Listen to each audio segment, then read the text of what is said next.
एका नदीच्या काठी एक साधू महाराज ध्यान करत बसले होते.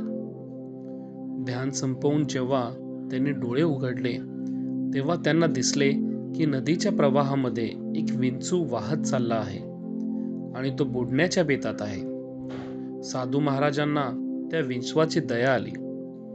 त्यांनी लगेच आपला हात पुढे केला आणि विंचवाला पाण्यातून बाहेर काढण्याचा प्रयत्न केला.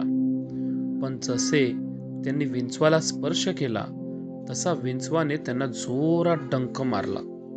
वेदनेमुळे साधूंचा हात थरथरला आणि विंचू पुन्हा पाण्यात पडला.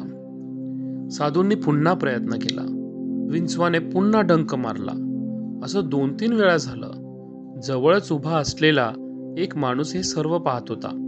तो म्हणाला, महाराज, तो विंचू तुम्हाला सारखा डंख मारतोय, तरीही तुम्ही त्याला का वाचवताय? त्याला मरू द्या की. साधू महाराज शांतपणे हसले आणि म्हणाले, बाळा, डंख मारणे हा विंचवाचा स्वभाव आहे आणि दया करणे हा माझा म्हणजेच माणसाचा स्वभाव आहे.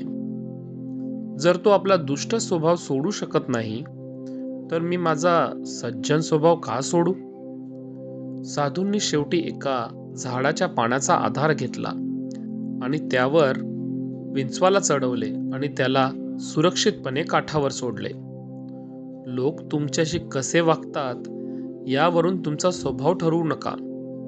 समोरची व्यक्ती कितीही वाईट वागली तरी आपण आपली माणुसकी आणि चांगुलपणा सोडू नये. दुसऱ्याने आपल्याशी कसे वागावे हे जरी आपल्या हातात नसले तरी आपण इतरांशी कसे वागतो यावरच आपले श्रेष्ठत्व अवलंबून असते.